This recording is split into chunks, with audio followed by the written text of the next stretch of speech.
Hello and welcome to the Heads and Volleys podcast with me, Lee Dunn.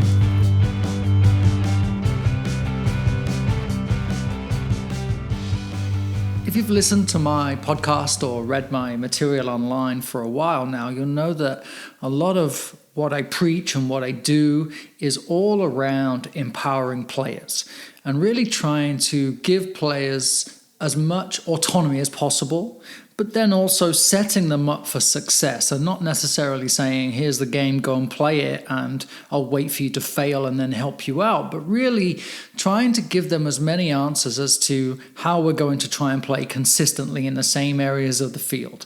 If we're going to play from goal to counter goals, we know that there's always going to be a build-up and things like that that really give the players answers, but often trying to empower them to take their own learning further. So the title of this episode is, Could They Do That at Home? And it comes from the concept that a typical practice is 90 minutes. And I don't know how you feel about 90 minutes of training, but I personally feel like it's too long. And then also when I watch coaches, it feels like they are wasting a lot of time that could otherwise be spent in a better environment for our players. We could be using time better. And the simplest one would be making players do laps, or at the end of practice when players have done quote unquote well, and then they're allowed to go and scrimmage. Now that scrimmage is 20 minutes or however long's left in the session of a coach that may not actually be coaching from what they did in the practice because all of their coaching has been done and the scrimmages for the players to play, or they're also off talking to the other parents. So building upon all of this, my challenge is, when you look at what your last practice was, how much of it could the players have done on their own at home? So the first thing that I'll explore is the idea of technical training. People will often put their players into activities that will work on passing or dribbling or shooting or controlling the ball, all sorts of things like that. It's what I will call a technical practice, where a coach will spend a lot of time working with the players on how they're going to control the ball, shoot the ball, pass the ball, move the ball in whatever way that the coach has deemed necessary, likely from the game before. Now, if you were to set your players' homework and say every day, for this week, I want you to work on this, whatever that is, whether it's the coach has made a video of a skill practice that they want them to do, or whether it's a certain amount of juggles that they want them to do each day, whether it's a certain amount of passes and bounces off the wall, whatever that homework is, now suddenly the players are coming to practice. The expectation is that they have been practicing at home. Now they can jump straight into your practice without you necessarily needing to spend 10, 15, 20, maybe even longer minutes on teaching them this technique. Again, if you followed me, you know that I don't necessarily believe in a correct technique. There are better and there are not so good ideas on ways that we can execute. But for the sake of our youth soccer players and their experience, if I've sent them a task of bouncing the ball off the wall with one touch, I'm not really bothered how they're doing it. I'm bothered that they are doing it. So that when they come to our training environment, when they need to play a one-touch pass for whatever reason, whatever situation, if you've got bumpers or if you've got players that it needs to be a one-touch finish or something like that, now suddenly we have players that have become familiar with this at home. Now, I hear you saying, well, my players won't do that. They won't do that at home. They never do that. They're not committed. Maybe they're too busy, quote unquote busy. But if we tie in the parents and we say, for example, why don't you, for 1 minute before you sit down for dinner, do this with the ball? They eat 3 meals a day, 4 meals, 5 meals. Growing boys and girls will eat more probably every time before they have a snack. What they got to do, just bounce the ball off the wall for 1 minute. That's it. How many touches in 1 minute when you do a one-touch bounce off the wall? At least 60. Hopefully we can do one every second. And then it goes faster and faster and faster. So now my players are taking 1 minute, 2 minute, 3 minute, let's say 5 minutes a day of bouncing the ball off the wall. Doesn't seem like a lot, does it? But in reality, we're looking at over 300 touches. We're looking at them doing it for a reason, because as a coach, I've said, I want you to go and do this because. And here is why I want you to do that. When we get into training, when we get into the games, this is an area of our game model that needs to improve. So I want you to do that at home so that when you come, we can jump straight into games. Now we're saving 20 minutes of our training time.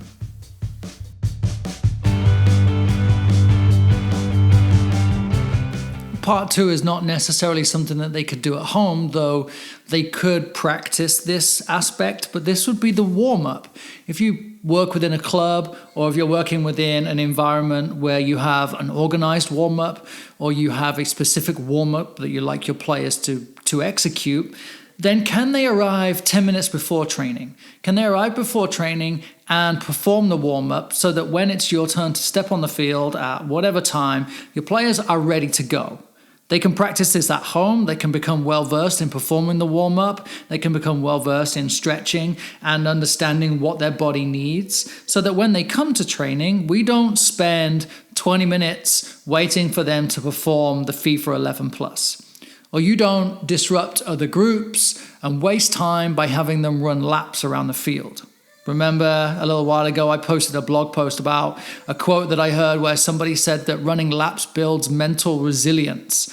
And I'm not quite sure where that information came from, but I don't want you to build mental resilience by having your players run laps. If anything, we may talk about them becoming more rounded athletes, better athletes that are ready for themselves and are self-responsible because they're doing these things at home. They're ready to come. Now, of course, they can't really warm up before they get in the car and drive 20 minutes to training, but they can be ready, just like they can be before you get on the field. If there's somebody on the field before you, they are ready to warm up. They are already warming up so that by the time you're allowed on the field as the coach, it takes you a few minutes to set up and the players are ready. Not let me set up, players, now warm up, and now we started training at 5:30 and suddenly it's 6 o'clock before we really get into anything.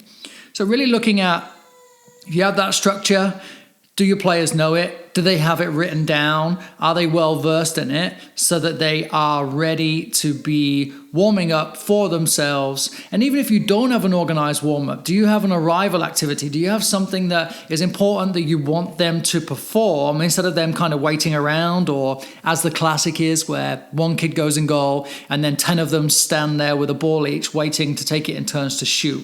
And there's nothing worse because they're not warm. As they get older, they're trying to ping it in the top corner or hit the bar. Now they're beginning to overexert themselves before they've really started to warm up, and especially when they're in the middle of their growth spurts, now we're asking for injuries, when we can really avoid that by having a structured warm-up that our players will follow. I released an article a little while ago, and it was around pre-game routines and having the same pre-game routine all the time, because then your players know what's going on. Now you use that pre-game routine in your training environment also, and suddenly we're connecting the dots. We're empowering players, we're giving them answers. There's no surprise, they begin to lead it themselves.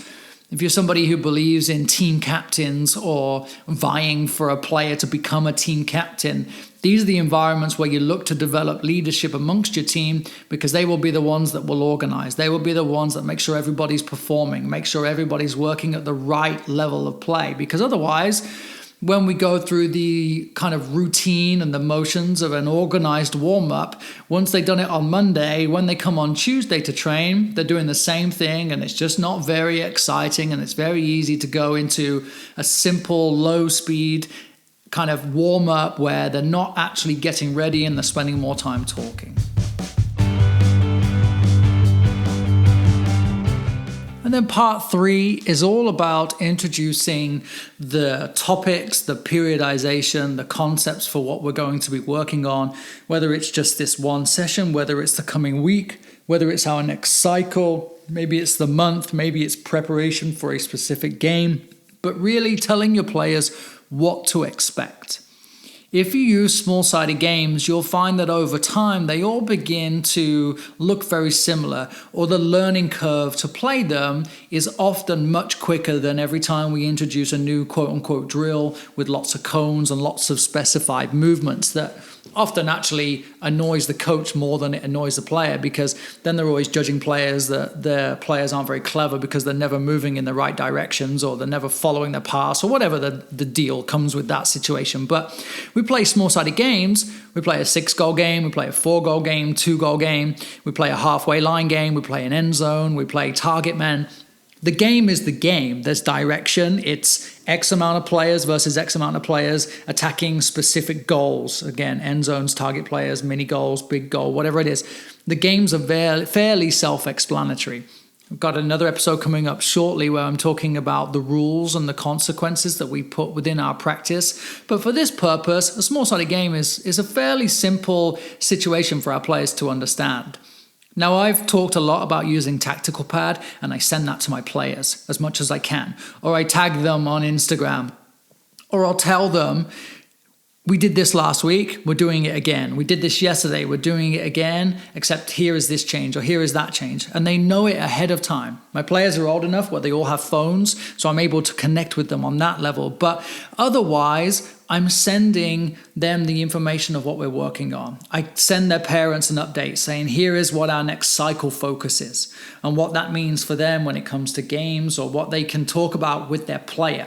Because my preseason conversation with them was, I'm going to give all the information to your players, and I want you to gather that information from your player, and not just ask them how practice was, but right now we're working on exploiting space. So creating and exploiting space, it sounds very general, but it's very specific for our team and specific moments. So then the players can talk about that with their parents. So they know what we're working on. They understand that every session is going to be focused around that. And then they take that home with them for their conversation, but they know what to expect when they come into our training environment. And I think it's really important that it's not just, oh, here, let's see what happens today, or who knows what we're going to do at practice today. There's a constant theme, and it rides throughout for them. And I think it's really empowering for them. So could they do it at home? They could absolutely learn at home. I can send them the training plan. I can send them a video. I could send them clips from YouTube, because YouTube is the number one place where they get their media. I can send them clips on there where they're able to see what I'm talking about, and then they'll see how the practice that we're going to do is executed. So when they come to practice, they know what the practice is going to be. They know what the core of the training is going to be anyway. There's very limited time spent explaining the rules or explaining how the game is going to go, because they've seen it animated. They've seen it in another way on their phones, which is the most personal way that we can get to our players. And then they're ready to go. So that 4 or 5 minutes of spent where I'm explaining or answering questions or moving things around, I've shaved that off. And now if we really tidy all of this together, if our players are doing that technical training, and I don't say that you don't need to do technical training, but I think that you can do a lot of it at home and have them ready to play. Again, building accountability on them, build that relationship with them where you have a demand of them, much like they have demands of you as the coach. Then when they come to practice, the expectation is that they are going to have been training. So therefore, they can now come and play straight away. Then we've introduced the practices to our players ahead of time. Now, the 20 or 30 minutes that we would have spent around all of those aspects are no longer needed. Now you think we could do 60 minutes of training, and we could go full on for that entire time. But as it goes right now, and next time you're on the field, maybe with your own session, just take a look around at what's going on. Take a look around at how much time is actually wasted in training. When players are coming to you for specific training, I think that we are not serving them or underserving them when we're only actually really challenging them for a third or for 2/3 of a training session, because the rest of it they could have done on their own. The rest of it we could have adapted in a special way that would make it more beneficial for everyone involved.